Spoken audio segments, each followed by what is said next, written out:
आजकल कंप्यूटराइज्ड आई टेस्टिंग भी होती है, फिर भी क्या दवाई डलवा के आई टेस्ट करवाना ज़रूरी है? क्यों सर? ये वो सवाल है जो ज़्यादातर पेशेंट्स जो हमारे क्लिनिक में आते हैं, जब उन्हें हम कहते हैं कि दवाई डलवा के पूरा चेक करवाइए, तो वो हमसे पूछते हैं। अब आजकल लोग सोचते हैं कि अगर कंप्यूटराइज्ड आई टेस्टिंग है, तो फिर सब कुछ काम एक्यूरेटली कंप्यूटर से ही हो जाएगा। हकीकत ये नहीं है। यदि हमें अपनी आंखों का एक्यूरेट नंबर चाहिए, खास तौर पे वो लोग जो 60 साल से छोटे हैं, तो उनके केस में तो एक्यूरेट नंबर तभी आएगा जब हम आंख की पुतली फैलाएं और पावर ऑफ एकोमोडेशन को न्यूट्रलाइज कर दें दवाई डाल के। हमारी आंखों में जो हमारा आंख का लेंस होता है, वो अपनी आंख की पावर को बदलता रहता है। यदि उसे कोई दूर का ऑब्जेक्ट देखना है तो वो अपनी पावर अलग रखता है, और अगर पास का ऑब्जेक्ट देखना है तो फिर पावर अलग होती है। तो अगर हम दवाई डाले बगैर चेक करेंगे, तो हमें पता ही नहीं कि नंबर दूर वाला आया है, पास वाला आया है या बीच का आया है।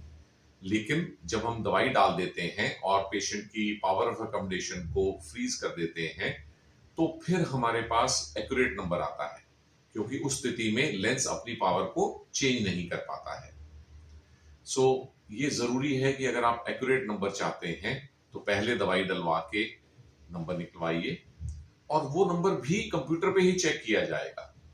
तो कंप्यूटर भी एक्यूरेट रीडिंग तभी दे पाएगा जब आपकी आंखों में दवाई डली होगी। बिना दवाई डाले तो कंप्यूटर भी एक्यूरेट नंबर नहीं दे सकता है। सो ये तो एक फायदा हुआ। दूसरा फायदा है, जब भी हम किसी की पुतली फैलाते हैं नंबर एक्यूरेट चेक करने के लिए, तो उसके साथ ही साथ पुतली फैली होने की वजह से हम उनकी आंख के पर्दे को, जिसे कि रेटिना कहते हैं, उसको भी चेक कर लेते हैं। सो अगर रेटिना में किसी भी तरह की कोई प्रॉब्लम है जो अभी सिम्टम पैदा नहीं कर रही, या कुछ शुरू हुआ है प्रॉब्लम होना, खास तौर पे डायबिटिक लोगों में, खास तौर पे बड़ी उम्र के लोगों में एज रिलेटेड मैकुलर डिजेनरेशन होती है, तो वो काम भी साथ में हो जाता है।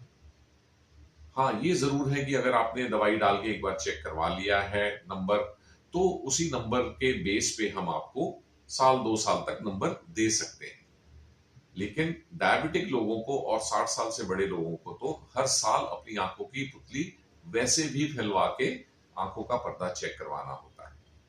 तो आप जब भी अपने आई चेकअप के लिए जाएं, तो इंसिस्ट करें कि आपकी आंखों में दवाई डाल के पुतली फैला के पूरा आई चेकअप किया जाए, ना कि ऊपरी तौर पे सिर्फ कंप्यूटर से रीडिंग लेके और फिर अंदाजे से नंबर प्रिस्क्राइब किया जाए।